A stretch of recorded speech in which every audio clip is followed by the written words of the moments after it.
오늘 이 시간 우리에게 주신 하나님의 말씀은 사무엘하 14장 1절부터 11절까지의 말씀입니다.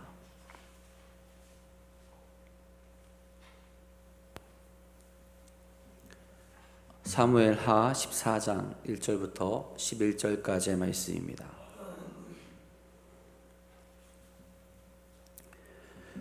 오늘 우리에게 주신 하나님의 말씀 다 같이 한 목소리로 받들어 읽도록 하겠습니다.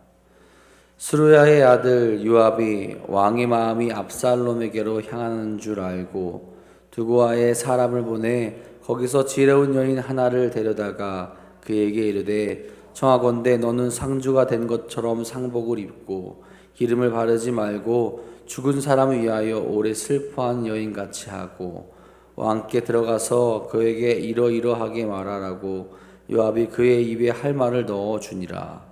두고아 여인이 왕께 아랠 때 얼굴을 땅에 대고 엎드려 이르되 왕이여 도우소서 하니 왕이 그에게 이르되 무슨 일이냐 하니라.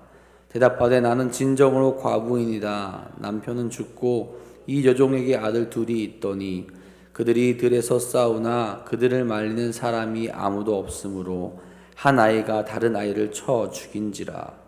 온 족속이 일어나서 당신의 여종 나를 핍박하여 말하기를 그의 동생을 쳐 죽인 자를 내놓으라. 우리가 그의 동생 죽인 죄를 갚아 그를 죽여 상속자 될 것까지 끊겠노라 하노니 그러한즉 그들이 내게 남아있는 숯불을 꺼서 내 남편의 이름과 시를 세상에 남겨두지 아니하겠나이다 하니 왕이 여인에게 이르되 내 집으로 가라. 내가 너를 위하여 명령을 내리리라 하는지라. 두고아 여인이 왕께 아뢰되 내 주 왕이여 그 죄는 나와 내 아버지의 집으로 돌릴 것이니 왕과 왕위는 허물이 없으리이다. 왕이 이르되 누구든지 내게 말하는 자를 내게로 데려오라. 그가 다시는 너를 건드리지도 못하리라 하니라. 여인이 이르되 청하건대 왕은 왕의 하나님 여호와를 기억하사 원수 갚는 자가 더 죽이지 못하게 하옵소서. 내 아들을 죽일까 두렵나이다 하니 왕이 이르되 여호와께서 살아계심을 두고 맹세하노니 내 아들의 머리카락 하나도 땅에 떨어지지 아니하리라 하니라. 아멘. 오늘도 우리 가운데 충만한 은혜를 주시는 하나님과 동행하는 귀한 시간이 가득하길 간절히 소망합니다. 여러분, 우리는 신앙과 세상의 가치 가운데서 고민하면서 어려워할 때가 참으로 많이 있죠. 하나님의 말씀을 잘 따라야 하는 것은 알고 있지만 우리의 연약함이 또 우리의 연약한 부분이 세상 가운데 살아가게 될 때 그 약점을 드러나게 되고 세상이 그것으로 유혹하게 될 때 우리는 고민하게 됩니다. 그렇죠? 우리는 아직 연약하여서 육이 원하는 것을 따라갈 때가 참 많이 있고 또한 세상 가운데 살아가다 보니까 세상의 가치를 듣게 되고 그 가치가 마치 진리인 것처럼 생각하게 되어서 따르고 싶어질 때가 많이 있기 때문입니다. 그러다 보면 어느 것이 진짜인지, 내가 무엇을 따라가야 되는지, 나 중심의 삶을 살아가고 있는 것인지 아니면 하나님의 중심에 살아가야 되는 것인지를 헷갈리게 된다는 거예요. 우리 10계명 중에 안식일 기억하여 거룩하게 지키라라는 그 계명이 있어요. 우리는 그 계명을 기억하며 주일에 하나님께 예배를 드립니다. 그런데 요즘 그런 의미를 가지고 물어보는 사람들이 종종 있습니다. 왜 주일에만 예배를 드려야 합니까? 다른 날에 예배를 드려도 되는 것 아닙니까? 라고 그렇게 물어봅니다. 그런데 이런 질문을 왜 하는 걸까? 성경적으로는 주일에 예배를 드려야 됩니다 라고 그렇게 확 나오진 않아요. 하지만 우리의 신앙의 기준이 예수님께 있고 예수님께서 부활하신 그날을 우리가 함께 기억하며 모이게 되었죠. 예수님이 우리의 기준이 되었기에 그것이 그날에 예배 드리는 것이 우리의 전통이 되었고 하나님께 예배 드리려고 다시 그 자리로 모이게 된 것이라는 거죠. 그런데 주일에 예배를 드리는 것에 의미를 가지는 사람들 중 많은 부분이 어떤 생각을 가지고 있느냐, 자신의 시간을 그때 쓰고 싶다라는 거죠. 자신의 마음대로 예배를 드리고 내가 드리고 싶은 날에 예배를 드리고 주일에는 놀러 가고 싶다라는 생각, 그런 생각을 가진 사람들이 의외로 많다라는 겁니다. 여러분, 이런 기준은 누구를 중심으로 한 기준입니까? 우리가 특별히 예배 시간을 약속 잡고 가는 것은 내 시간을 내 마음대로 쓰겠다라는 것이 아니라 그 시간을 하나님께 드리고 결단하겠다는 헌신이 그 안에 담겨져 있게 되는 거죠. 그런데 이것은 내 중심이 되는 거죠. 하나님을 향한 마음이 아니라 나를 향한 그 마음, 나를 위해 시간을 쓰고 싶어하는 마음들이 가득하다 보니까 그렇게 된다는 거죠. 우리가 주일에 예배 드리는 것 어찌 보면 우리의 중심을 하나님께 드리고 있다라는 결단 중에 하나라는 겁니다. 한 주의 시작을 주일로 맞추고 말씀을 듣고 세상으로 나아갈 수 있는 준비를 하는 그 시간, 그리스도의 제자로 살아가는 그 시간, 그것을 갖추고 있는 그 시간을 우리가 하나님께 드린다라는 거예요. 시간도 예배도 하나님께 드리고 내가 나에게 편한 시간이 아니라 하나님께 모든 것을 맞추는 시간이 된다라는 겁니다. 예배를 위해서 나의 시간을 하나님께 드리고 약속된 시간에 하나님께 나아가는 것, 그것이 하나님께 중심을 드리고 결단한 자들의 예배요 또 믿음의 삶일 겁니다. 여러분, 나 중심으로 내 중심으로 살아간다는 것은 언제든지 하나님의 말씀에서 등지고 문제가 일어날 수 있다는 것을 뜻합니다. 오늘 우리는 나 중심의 삶을 살아가는가 아니면 하나님 중심의 삶을 살아가기 위해서 노력하고 있습니까? 바라기로는 하나님 중심의 삶을 살아가면서 힘들어도 주의 뜻을 따르는 우리 사랑하는 성도님들 되시기를 간절히 소망합니다. 오늘 말씀에서 보면 다윗이 하나님 중심의 삶을 내려놓는 것을 우리가 보게 되죠. 오늘 말씀에서는 자신의 형제를 죽이고 도망간 압살롬이 돌아오게 되는 그 말씀의 시작이 됩니다. 이 압살롬을 바라보는 다윗의 모습, 압살롬을 대하는 태도에서 다윗은 하나님을 향한 하나님의 중심의 삶을 바라보지 못했다라는 거죠. 자, 오늘 시점은 압살롬이 암논을 죽이고 3년이 흐른 뒤입니다. 3년 동안 무슨 일이 있었습니까? 성경은 별다른 걸 기록하지 않습니다. 그러니까 아무 일 없이 그저 시간만 흐른 것처럼 이야기를 하죠. 그럼 무엇이 변해 있었느냐? 다윗이 그 마음이 변해 있었어요. 다윗에 대한 압살롬을 향한 그 마음이 바뀌어져 있었다라는 거죠. 1절에 이렇게 기록하죠. 스루아의 아들 요압이 왕의 마음이 압살롬에게로 향한 줄 알고. 요압은 다윗이 최측근입니다. 가까이 있는 사람들이 다윗의 마음을 알아챌 정도가 되었다라는 거예요. 그런데 문제는 무엇이냐? 다윗이 아무것도 하지 않고 있었다라는 거예요. 압살롬은 분명 죄를 지었습니다. 그 죄에 대한 대가를 치러야 되는 것이 맞을 거예요. 다른 이도 아니고 자신의 형제를 죽인 자입니다. 구약 성경에서 보자면 하나님께서는 이런 자들에 대해서 이스라엘에서 끊어버리라고 그렇게 말씀하시죠. 왜 그렇습니까? 이런 자들 실수를 한 것도 아니고 자신의 계획대로 살인 저지른 자들은 이스라엘 백성답게, 즉 하나님의 백성답게 살아가지 않았기 때문에 그렇습니다. 이스라엘이라는 곳의 특성은 혈통 중심이 아니죠.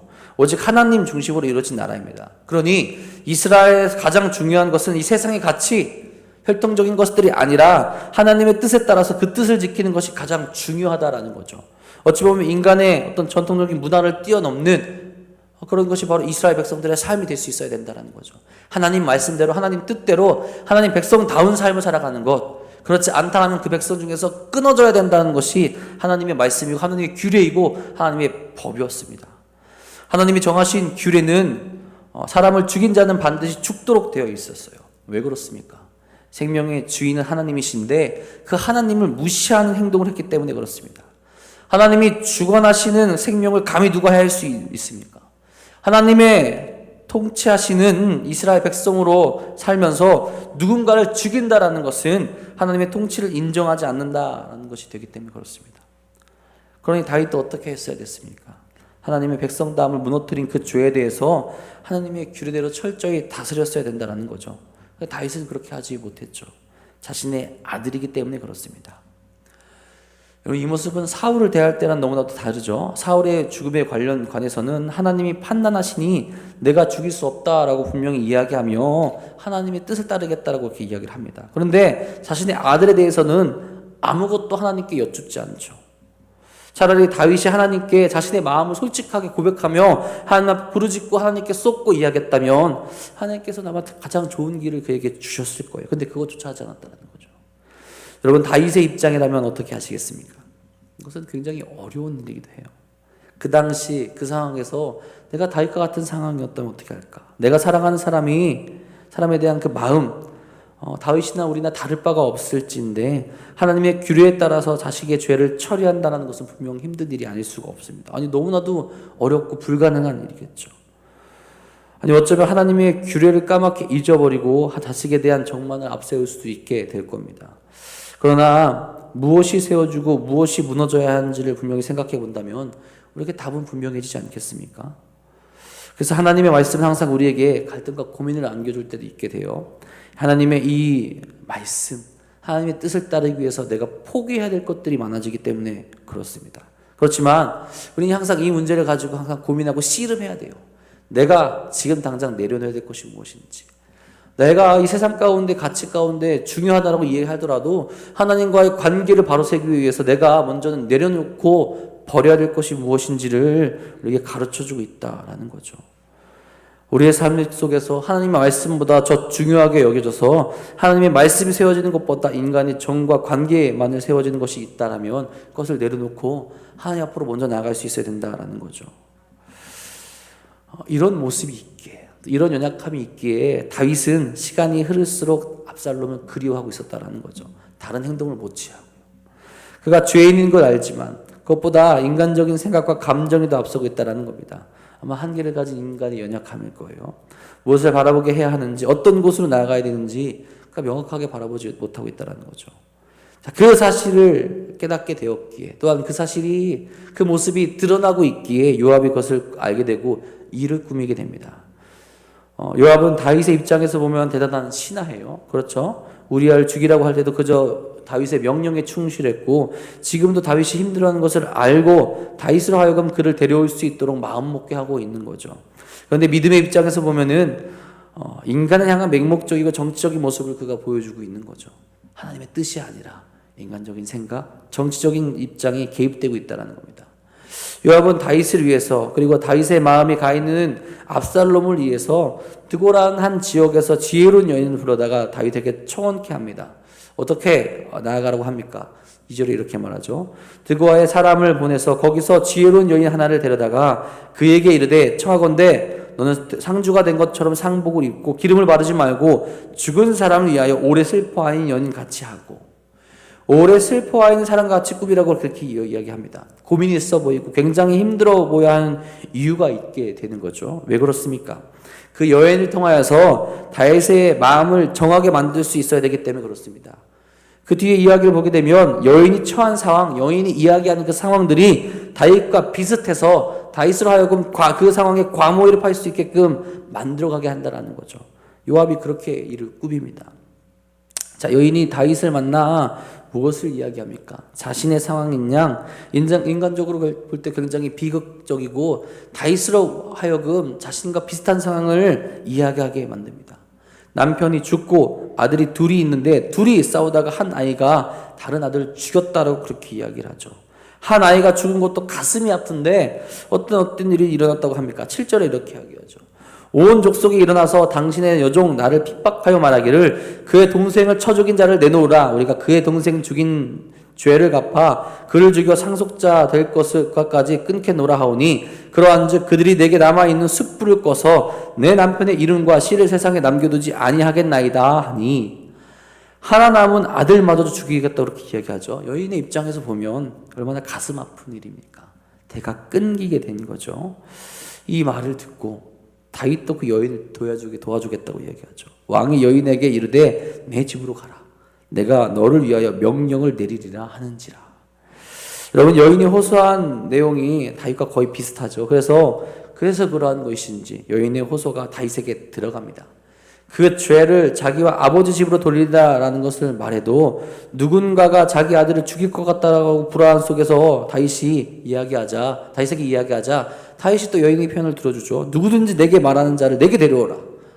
너를 건드리지도 못하게 할 것이다. 여호와께서 살아계심을 두고 맹세하노니 내 아들의 머리카락 하나도 땅에 떨어지지 아니하리다 라고 그렇게 맹세를 하죠. 여러분, 다윗의 이런 행동이 올바릅니까? 인간적으로는 우리가 이해할 수도 있어요. 하지만 우리는 어떤 삶을 살아가는 자들입니까? 하나님의 뜻을 가장 먼저 바라보는 자들 아니겠습니까? 지금 여기서 빠져 있는 것은 무엇이냐? 이 죄에 대한 회개가 빠져 있어요. 그렇죠? 사람을 죽였습니다, 여러분. 굉장히 큰 죄예요. 하나님도 이것을 분명히 큰 죄로 여기면서 이거에 대한 분명한 법들을 만드셨어요. 근데 그런 것들은 다 빠져 있습니다. 빠져 있고 그저 여인의 입장에서만, 한 사람의 입장에서만 불쌍하다라는 이유로 이것을 이야기하고 있다는 거죠. 이 죄를 어떻게 할 것인지, 어떻게 용서받을 것인지, 어떻게 하나님 앞으로 나아갈 것인지가 빠져 있습니다.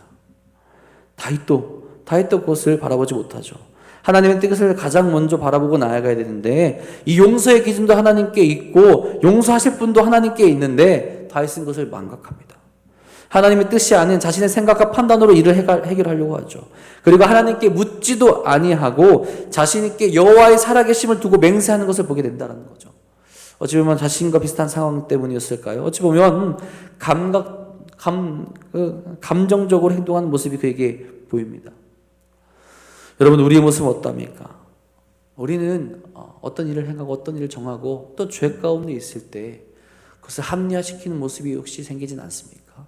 그렇지 아니하고 우리는 마음을 지킬 수 있어야 돼요. 하나님께 향하는 마음, 주께 나아가는 그 마음, 내 감정에 흔들리는 것이 아니라, 내 생각에 흔들리는 것이 아니라, 이 세상의 호소에 흔들리는 것이 아니라 가장 먼저 하나님께 우리의 마음을 지키며 나갈 수 있어야 된다는 겁니다. 잠언 4장 23절에 이렇게 말씀합니다. 모든 지킬 만한 것 중에 더욱 내 마음을 지키라. 생명의 근원이 이에서 남이니라. 아멘. 우리의 마음을 지키며 내 육이 원하고 세상이 원하고 사람들이 원하는 것을 따라가지 말라는 거죠. 우리가 진정 말씀을 따라가는 자들이라고 당당히 소개할 수 있고, 그것을 지키기 위해서 마음을 지키며 하나님께 나갈 수 있어야 된다는 거죠. 기준이 사람에게 있는 것이 아니라, 나에게 있는 것이 아니라 하나님께 있다라는 겁니다.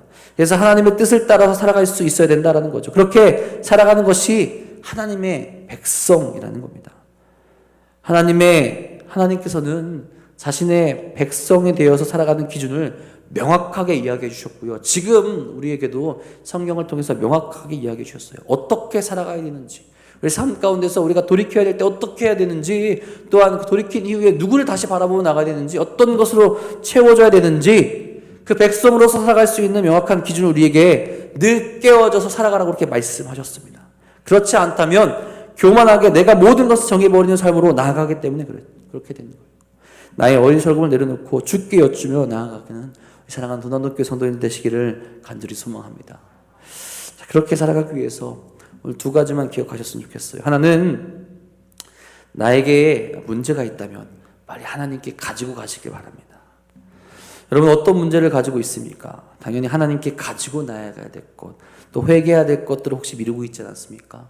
혹은 주의 뜻을 구해야 하는데 무서운 응답이 올까봐, 혹은 내가 하고 있는 것을 포기해야 될까봐 망설이며 나아가지 못하고 있을 때가 있지 않습니까? 그렇다면 또 빨리 가지고 나가야 되죠. 더 뒤로 멀어졌을 때 더 돌이키기 힘든 상황 가운데 우리가 빠질 수 있기 때문에 그렇습니다. 더 나아가 어떻게 해야 하는지 알고 있음에도 불구하고 하나님의 뜻대로 나아가지 못하는 모습이 우리에게 있습니까? 그럴 때일수록 더욱더 그 문제를 들고 하나님 앞으로 나아가 돌이킬 수 있어야 된다는 거죠. 다윗은 3년의 시간 동안 하나님의 뜻대로 그 일을 행하지 못했습니다. 그런 결과가 어떠합니까? 아마 다윗의 인생에서 가장 스치르서운 사건인 압살롬의 반란까지 겪게 되는 일이 그에게 나타나지 않습니까? 그가 빨리 그것을 결정하여서 하나님 뜻대로 생각했다면 이 죄의 열매가 죄를 낳게 되는 그 일들을 그가 경험하지 않아도 됐었을 겁니다. 돌이킬 수 있고 돌이켜야만 할 때 빨리 돌이킬 수 있어야 한다라는 거죠. 우리를 사랑하시고 또 자비로 우리를 항상 바라보시고 이끄시는 하나님께서 가장 좋은 방법으로 인도하실 것을 우리가 믿으며 신뢰하며 나아갈 수 있어야 한다라는 겁니다. 오늘도 그 하나님을 신뢰하며 하나님께 모든 것을 다시 맡기며 나아갈 수 있는 사랑하는 성도님들 되시기를 간절히 소망합니다. 두 번째로는 우리의 기준이 늘 하나님께 맞춰져 있기를 간절히 바랍니다. 하나님의 백성이라고 한다면 하나님의 백성다운 삶을 살아갈 수 있어야 돼요. 하나님께서 구약시대에 십계명을 주신 것은 적어도 이것을 지키게 될 때 하나님의 백성다운 삶을 살아갈 수 있음을 생각하시며 그것을 요구하시며 그들에게 준 것입니다. 그것을 지키지 못하면서 어찌 하나님의 백성다운 삶이라고 우리가 말할 수 있겠습니까? 나를 가다듬고 주의 말씀으로 내 삶을 새롭게 정비할 수 있어야 된다는 거죠. 그래야 진정으로 하나님 나라의 백성으로, 천국의 백성으로 우리가 살아갈 수 있음을 우리에게 지금 가르쳐주고 계신 거라는 거죠. 우리가 지금 어디에 있는지 생각해 보시기 바랍니다. 나의 삶이, 나의 기준이 나 중심인지 아니면 하나님 중심인지, 그래서 말씀 가운데 거하며 우리에게 오늘도 말씀하신 것을 따라가며 그것을 따라가기 위해서 내가 몸부림치며 세상의 것을 버리고 내려놓고 가장 먼저 주의 뜻을 바라보고 나아가고 있는지 생각해 보시기 바랍니다. 여전히 내 중심이라면, 여전히 나 중심이라면 그 어리석고 교만한 모습을 버리시고 주의 뜻대로 하나님 중심으로 그 기준을 하나님께 맞춰 나가는 사랑하는 도난동교회 성도님 되시기를 간절히 소망합니다. 오늘 우리의 생각과 하나님 뜻 가운데서 우리가 고민하며 또 세상 가운데로 나아가려고 하지 않습니까? 고민하지 마시고 하나님께 나아가시기 바랍니다. 다윗처럼 흔들리지 말고 하나님께 모든 것을 맡기며 나아갈 수 있기를 바랍니다. 하나님께서 우리에게 반드시 가장 좋은 길을 주시고 우리 삶을 책임져 주실 겁니다. 그런 하나님을 항상 의지하며 승리의 길로 나아가시는 사랑하는 도난동교회 성도들 되시기를 주님의 이름으로 간절히 축원합니다. 기도하겠습니다. 사랑의 주님, 오늘도 우리로 주의 길로 나아갈 수 있게 하심을 진심으로 감사합니다. 오늘 우리는 어느 길에 서 있습니까? 나만을 생각하고 나를 높이고 내가 원하는 길로 나아가고 있지는 않습니까? 주님, 이런 교만한 모습을 다 버릴 수 있도록 인도하여 주옵소서. 다시 한번 주의 뜻 가운데로 나아가게 하여 주옵고, 내가 세운 나만의 기준을 버리게 하여 주옵고, 다시 한번 말씀에 기초하여서 말씀을 기준으로 하여서 하나님 뜻 가운데로 나아갈 수 있는 모든 일 될 수 있도록 인도하여 주옵소서. 그래서 우리에게 문제가 있다면, 나에게 문제가 있다면, 내가 세웠던 것들이 있다면 더 늦기 전에 하나님 앞으로 돌이켜 나아갈 수 있는 믿음 또한 허락하여 주시옵소서. 우리가 하나님을 온전히 신뢰하여서 나를 가장 좋은 길로 인도하실 것을 믿으며, 나의 삶을 책임져 주실 것을 믿으며, 어렵고 힘들 때도 하나님께서 이끄실 것을 믿으며 아버지 하나님께 나아갈 수 있는 그 믿음, 그 소망을 가질 수 있도록 인도하여 주옵소서. 우리의 모든 것 되신 하나님, 우리를 지키시는 하나님, 우리를 보호하시는 하나님, 우리의 산성이 되신 하나님을 온전히 믿으며 오늘 달려나갈 수 있는 그 삶을 우리에게 허락하여 주시옵소서. 주 앞으로 나아가는 많은 일이 있습니다. 사랑하는 성도들에게 주여 그 능력과 그 힘과 그 믿음 허락하여 주옵소서. 오늘도 흔들리지 않고 나아갈 수 있도록 인도하여 주옵소서. 특별히 주님 그 삶을 살아가는데 넘어져 있고 힘들어하는 이들이 있습니다. 또한 육적으로 너무나 연약하여서 넘어져 있는 이들이 있습니다. 주님 그들에게 다시 한번 임하여 주옵소서. 하나님의 사랑과 하나님의 궁율과 하나님의 만지심과 하나님의 고치심을 경험하게 하여 주셔서 다시 한번 주님을 높이며 주님께 나아가며 하나님과 동행하며 하나님을 사랑한다 고백할 수 있는 그 믿음을 허락하여 주시옵소서. 오늘도 주 앞으로 나아가며 하나님과 동행하기 소망하는 사랑하는 성도들 아버지 기도의 자리로 나왔습니다. 저들의 부르짖음과 저들의 간구를 들어주시옵고 주님께서 허락하신 그날 응답하시며 또한 하나님께서 이끌어 주셔서 살아가신 하나님을 언제나 바라보 나갈 수 있는 그 믿음을 허락하여 주시옵소서. 오늘도 주님께서 또 하나님께서 우리와 함께 하여 주시며 가장 좋은 길로 인도하실 것 믿사오며 우리 사랑하신 우리 구주 예수 그리스도의 이름으로 감사하며 기도합니다. 아멘. 하나님 오늘도 거룩한 길로 나아갈 수 있도록 인도하여 주옵소서. 우리 삶을 아버지께 맡기며 나갈 수 있도록 채워주시옵소서. 거룩한 길로 우리 세우시는 길로 우리 이끄시는 길로 오늘도 부르짖으며 나갈 수 있는 삶을 우리에게 허락하여 주옵소서. 우리 삶이 어떠합니까? 우리 모습이 어떠합니까? 주님이 흔들리지 않는 그 거룩한 길 가운데 오늘 주께 모든 것들을 나갈 수 있는 삶을 우리에게 허락하여 주옵소서. 오 주여 아버지 주께 드릴 수 있게 역사하여 주옵소서. 오늘 주님께 드릴 수 있는 삶을 우리에게 허락하여 주시옵소서. 오늘도 바라보게 하시는 그 주의 뜻을 바라보고 있을 때 역사하여 주옵소서. 아버지께 그 모든 것